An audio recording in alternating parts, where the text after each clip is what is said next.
Bienvenue à la famille, le podcast immobilier, épisode 2. Et aujourd'hui, on va parler d'évaluation et de juste valeur marchande. C'est important de savoir fixer son prix de vente, mais aussi de pouvoir le justifier. On va essayer de voir qu'est-ce que c'est pas. C'est comment ne pas avoir la bonne juste valeur marchande, c'est quoi les mauvaises raisons de justifier son prix de vente, puis comment bien arriver au prix de vente juste pour votre propriété. On va commencer par démystifier un peu ce que c'est pas, là, parce que c'est un sujet, à vrai dire, arriver au juste prix de vente pour une propriété, c'est pas facile. C'était déjà pas facile auparavant parce qu'il y avait des fois peu de comparables pour les maisons. Les propriétés sont toutes un peu uniques, sauf dans certains secteurs très homogènes. Là, mais c'était pas facile. Mais avec la COVID, il y a tellement eu des changements intenses au début de la COVID. Là, les prix montaient. Après ça, il y a eu un vrai manque d'inventaire. Là, les taux d'intérêt ont commencé à monter. Ça a changé le marché. Fait que, c'est vraiment pas facile d'arriver au juste prix de vente. Fait que c'est un sujet qui est excessivement important pour moi parce que présentement, je le vis là. Puis j'en parlais dans le dernier épisode. C'est probablement le truc le plus difficile. Tu peux plus juste mettre une propriété sur le marché et faire comme alright, elle va se vendre.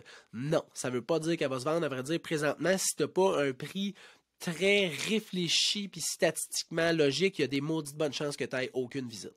Fait que revoyons ensemble comment pas arriver au bon prix de vente. Premièrement, la juste valeur marchande, ça n'a pas rapport avec combien tu as besoin.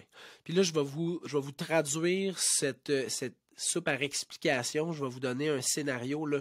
Deux personnes qui veulent se séparer, qui divorcent, puis qui veulent s'en aller chacun de leur bord. Puis là, ils se disent, OK, parfait. Fait que là, avec ce qui nous reste d'hypothèque, ce qu'on aurait besoin pour pouvoir partir chacun de notre bord puis acheter quelque chose qui fait notre affaire, c'est temps. Fait qu'on va mettre la propriété à temps.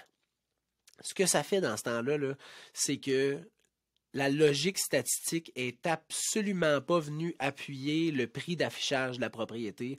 Puis c'est difficile après si les gens demandent ouais, mais là, pourquoi vous êtes arrivé à tel prix? Ouais, mais là, c'est parce que je peux pas te le dire, mais il y a une bonne raison.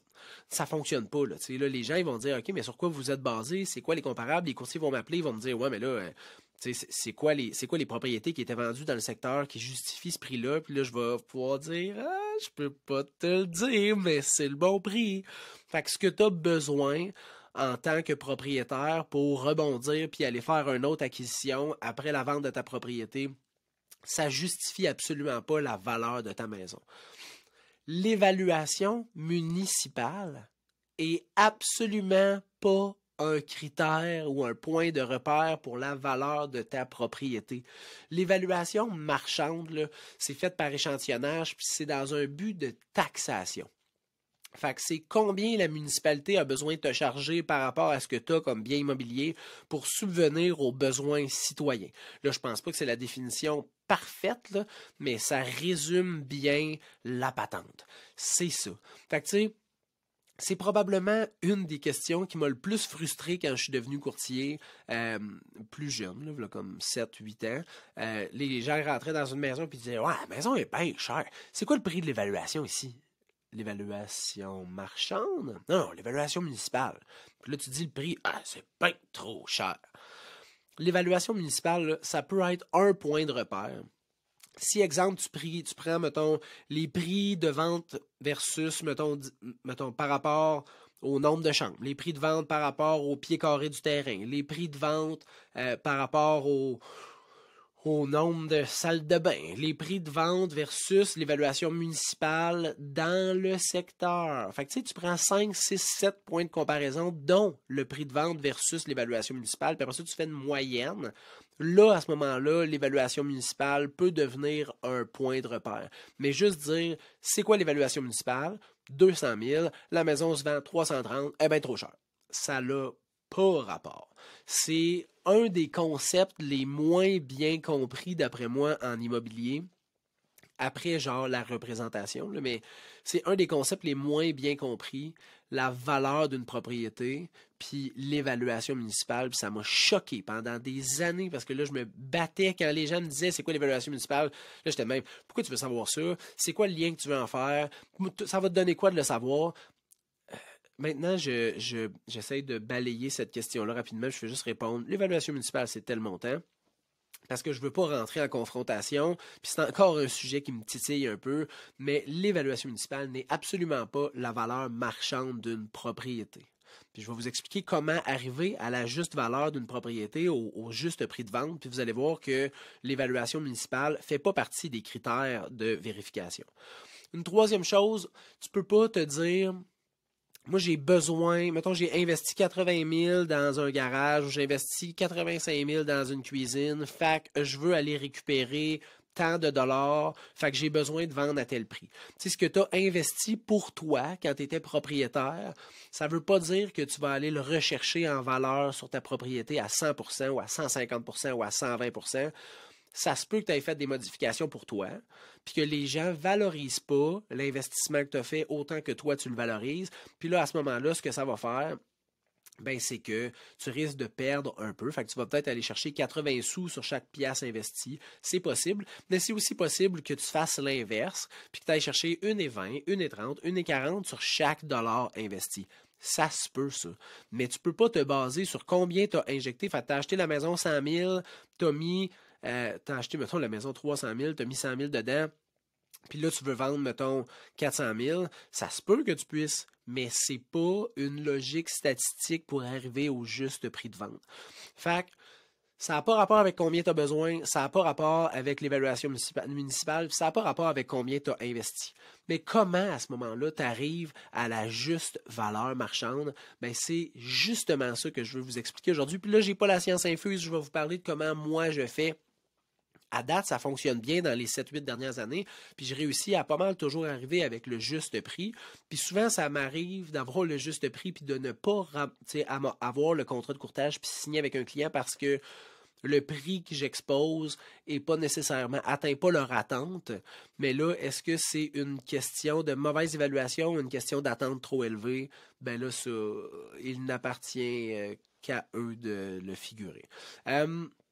Pour arriver au juste prix, donc à la juste valeur marchande, je regarde plusieurs choses. Je regarde probablement les expirés, puis ça, depuis la COVID, là, il y en a quasiment pas, mais je regarde les propriétés qui sont expirées. Ça me dit où ne pas aller. Si une propriété a resté 6 mois, 12 mois, 24 mois sur le marché, puis n'a pas été vendue, ben ça me confirme que cette propriété-là, pour ce prix-là, ça ne fonctionnait pas. Les acheteurs ne valorisaient pas la propriété à ce montant-là assez pour aller visiter puis déposer une offre d'achat, donc on sait absolument où ne pas aller. Je regarde aussi les propriétés qui sont en vente, puis je m'attarde aux propriétés qui sont en vente, mais qui sont dépassées le délai de vente moyen du secteur. Fait que si, dans un secteur, mettons, on va dire à Rock Forest, à Sherbrooke, ça prend 26 jours pour vendre un bungalow, puis que là, il y a un bungalow qui ça fait 94 jours qui est sur le marché, bon, mais il faut que je me pose des questions. Est-ce qu'il y a des problématiques à l'intérieur du bâtiment? Mais s'il n'y a pas de problématique majeure, c'est probablement que le prix est trop élevé. Fait que ça me donne un autre indicatif, un autre indicateur où ne pas aller. Fait que un bungalow comme ça ne vaut pas aux yeux des acheteurs tel montant présentement parce qu'il ne se vend pas. Donc ça, c'est un super bon indicateur.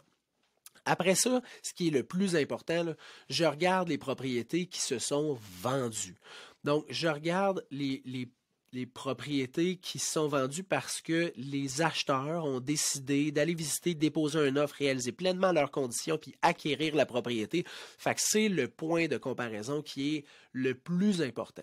Puis là, j'essaye de regarder, voir les propriétés qui sont en caractéristiques un peu mieux que la propriété, qui est le sujet que j'essaye de trouver la juste valeur marchande.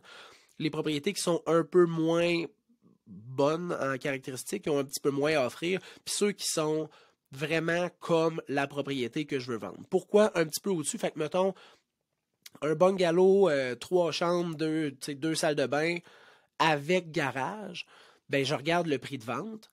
Moi, si j'ai pas de garage, je sais où je ne dois pas aller parce que j'ai moins de caractéristiques. Fait que, assurément, la valeur de la propriété est moindre.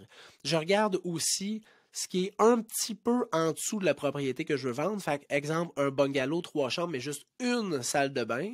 Ben là, à ce moment-là, je sais que la valeur de la propriété que j'essaye de justifier va être au-dessus de ces comparables-là.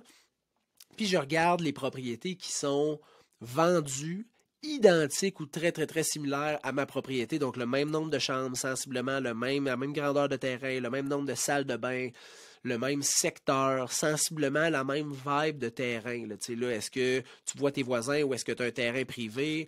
Est-ce que j'ai un abri d'auto ou j'ai pas d'abri d'auto? Fait que j'essaie de trouver les comparatifs qui sont quasiment identiques à la propriété. Ça, c'est les meilleurs comparables pour justifier le prix de vente d'une maison. Puis là, c'est important d'aller chercher un comparable qui est dans un délai très, très, très rapproché, surtout présentement avec la COVID parce qu'il y a eu des fluctuations de valeur incroyables. Fait que j'essaie de trouver, mettons, un bungalow 3 chambres, 2 salles de bain qui s'est vendu dans le dernier mois, le dernier 2 mois, le dernier 3 mois, mais assurément dans la même situation économique puis dans un temps vraiment rapproché parce que, tu sais, si tu regardes des propriétés qui se vendaient quand le taux d'intérêt était à 1,5 %, tu regardes des propriétés quand le taux d'intérêt est à 5,5 %, tu comprends puis tu vois tout de suite dans les statistiques que le scénario de vente n'est pas le même. Il y en a qui vont être à 17% de plus que le prix demandé, puis là, il y en a d'autres qui vont être à comme 3% de plus que le prix demandé. Fait que c'est important de prendre des comparables dans la même situation économique, puis dans un temps très, très, très rapproché pour une propriété qui est quasiment identique, très similaire. Puis ça, l'ensemble de ces facteurs-là, de ces critères-là, vont réussir à te donner la juste valeur marchande. Fait que ce qui est très important, là, la juste valeur marchande, si on fait un petit recap, là, ça n'a pas rapport avec combien tu as besoin, ça n'a pas rapport avec l'évaluation municipale, ça n'a pas rapport avec combien tu as investi. Si tu veux trouver la juste valeur marchande, tu peux regarder les expirés. Ça va te dire où ne pas aller, à quel prix ne pas aller. Les propriétés qui sont en vente, mais qui ont dépassé le délai de vente moyen, ça va te dire où ne pas aller non plus. De regarder les vendus qui sont un peu supérieurs pour savoir quel prix il ne faut pas que tu ailles toucher, un peu inférieurs pour savoir que tu peux vendre plus élevé, plus dispendieux que ces propriétés-là, puis trouver quelques comparables, 3-4 comparables, qui vont pouvoir te donner vraiment l'heure juste sur la valeur de ta propriété. Faites le moins de changements possible. Hein? Essayez pas d'actualiser. Ouais, mais une chambre, ça vaut à peu près 15 000, fait que je vais mettre 15 000 de moins. Trouvez les propriétés qui sont très, très, très similaires. Puis faites votre évaluation objectivement, sans émotion. Puis ça, c'est le courtier immobilier qui est le mieux placé parce qu'il est à l'extérieur de la transaction, puis il est vraiment capable, avec son expérience, les statistiques, puis son objectivité, d'arriver avec la juste valeur marchande. Puis actuellement, là, au moment où on se parle, on est en novembre 2022. Si tu n'arrives pas avec un prix qui est très sharp, malheureusement, dans le marché actuel, il y a des bonnes chances que tu n'aies vraiment pas beaucoup de visites puis que ta propriété reste sur le marché. Merci d'avoir été là pour l'épisode numéro 2 de La Famille, le podcast immobilier, et je vous souhaite une excellente journée.